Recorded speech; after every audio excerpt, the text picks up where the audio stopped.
शुक्लाम्बरधरं विष्णुं शशिवर्णं चतुर्भुजं प्रसन्नवदनं ध्यायेत् सर्वविघ्नोपशान्तये। व्यासं वसिष्ठनप्तारं शक्तेः पौत्रमकल्मषं पराशरात्मजं वन्दे शुकतातं तपोनिधिं। व्यासाय विष्णुरूपाय व्यासरूपाय विष्णवे नमो वै ब्रह्मनिधये वासिष्ठाय नमो नमः। अविकाराय शुद्धाय नित्याय परमात्मने सदैकरूपरूपाय विष्णवे सर्वजिष्णवे यस्य स्मरणमात्रेण जन्म संसारबन्धनात् विमुच्यते। नमस्तस्मै विष्णवे प्रभविष्णवे। ॐ नमो विष्णवे प्रभविष्णवे। श्रीवैशम्पायन उवाच श्रुत्वा धर्मानशेषेण पावनानि च सर्वशः युधिष्ठिरः शान्तनवं पुनरेवाभ्यभाषत।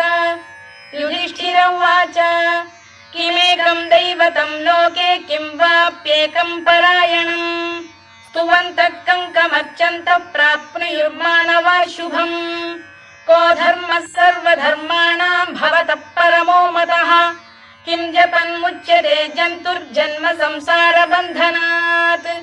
श्रीभीष्म उवाच जगत्प्रभुं देवदेवमनन्तं पुरुषोत्तमं स्तुवन्नाम सहस्रेण पुरुषः सततोत्थितः तमेव चार्चयन् नित्यं भक्त्या पुरुषमव्ययम् ध्यायन् स्तुवन् नमस्यं च यजमानस्तमेव च अनादिनिधनं विष्णुं सर्वलोकमहेश्वरं लोकाध्यक्षं स्तुवन् नित्यं सर्वदुःखातिगो भवेत्।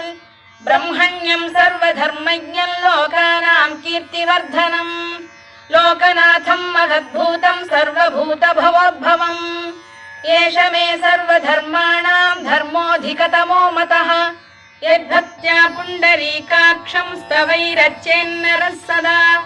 परमं यो महत्तेजः परमं यो महत्तपः परमं यो महद्ब्रह्म परमं यः परायणम् पवित्राणां पवित्रं यो मङ्गलानां च मङ्गलम् दैवतं देवतानां च भूतानां यो व्ययः यतः सर्वाणि भूतानि भवन्त्यादियुगागमे यस्मिंश्च प्रलयं यान्ति पुनरेव युगक्षये तस्य लोकप्रधानस्य जगन्नाथस्य भूपते विष्णोर्नाम सहस्रं मे शृणु पापभयापहम्।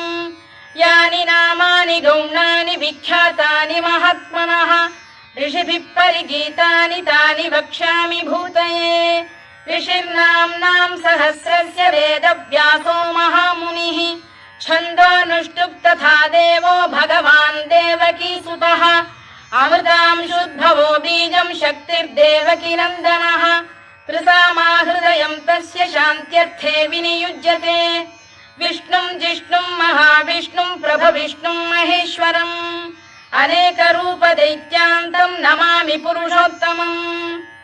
अस्य श्रीविष्णोर्दिव्यसहस्रनामस्तोत्रमहामन्त्रस्य श्रीवेदव्यासो भगवान् ऋषिः अनुष्टुप्-छन्दः श्रीमहाविष्णुः परमात्मा श्रीमन्नारायणो देवता अमृतांशुद्भवो भानुरिति बीजम् देवकीनन्दन सृष्टेति शक्तिः उद्भवः क्षोभणो देव इति परमो मन्त्रः शङ्खबृन्नन्दकी चक्रीति कीलकम् शार्ङ्गधन्वा गदाधर इत्यस्त्रम् रथाङ्गपाणिरक्षोभ्य इति नेत्रम् त्रिसामा सामगः सामेति कवचम् आनन्दं परब्रह्मेति योनिः ऋतुः सुदर्शनकाल इति दिग्बन्धः श्रीविश्वरूप इति ध्यानम् श्रीमहाविष्णुप्रीत्यर्थे सहस्रनाम जपे विनियोगः।